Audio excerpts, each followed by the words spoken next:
અમદાવાદમાં આજે નગરદેવી શ્રી ભદ્રકાળી માતાની ભવ્ય નગરયાત્રા યોજાઈ હતી, જેમાં હજારો ભાવિકો ભક્તિભાવ સાથે જોડાયા છે અને યાત્રાને ગાર્ડ ઓફ ઓનર આપી શ્રદ્ધા અને હર્ષોલ્લાસનો માહોલ જોવા મળ્યો હતો.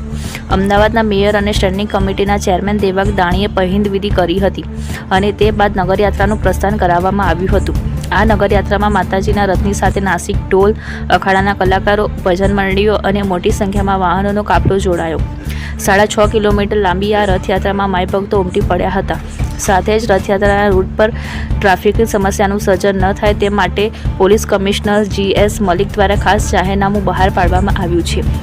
મા ભદ્રકાળી નગરયાત્રા દરમિયાન માણેકચોક પહોંચ્યા હતા, જ્યાં માણેકચોક ખાતે ગુરુ માણેકનાથ પરિવારના વસંજો દ્વારા આરતી ઉતારવામાં આવી હતી. આજે અમદાવાદનો સ્થાપના દિવસ છે અને માણેકચોક ખાતે યાત્રા પહોંચતા માતાજીનું ભવ્ય સ્વાગત કરી અને આરતી ઉતારવામાં આવી હતી. रिपोर्ट जिग्नेश मकवाना 76 गुजरात।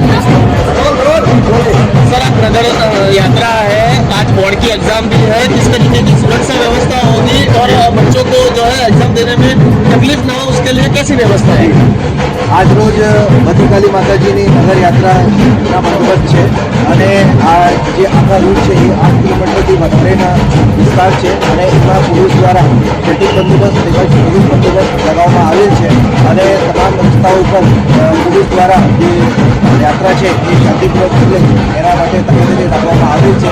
એની સાથે સાથે જે શાળાઓ છે એની 100 મીટર દૂર જે લાઉડસ્પીકર છે એ બંધ કરવામાં આવશે, જેથી કોઈ પણ પરીક્ષાર્થીને કોઈ તકલીફ ન થાય અને આ જે યાત્રા છે એ ભવ્ય રીતે પૂર્ણ થાય એના માટે પોલીસ દ્વારા બંદોબસ્ત રાખવામાં આવેલ છે. એટલે જ માતાજી માટે સન્માન કાર્ડની વ્યવસ્થા કરવામાં આવી છે. આપણે